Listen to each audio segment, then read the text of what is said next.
Hello guys, welcome back to our channel. In today's video, I'm going to show you how to log in to DDE Annamalai University. First of all, you have to open the Google Chrome web browser or any other browser you prefer. And in the top section here, you can see this is an URL section. Type down DDE Annamalai University and enter it after you're done. And you have to click on the first option, which is the DDE Annamalai University's official website. And here we could see we just landed to the university's official homepage, and all we have to do is a bit scroll down, and here we could see we are required with our user ID and also our password. But we have three options. But if you want to log into the faculty, click on this.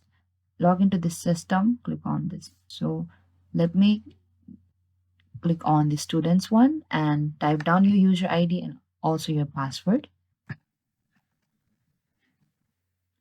which is your mobile number. And after you fill up the form over here, click on this login option right over here, and then you will be successfully logged into your DDE Annamalai University. And this is it, guys. Thank you for watching this video. I hope I could help you.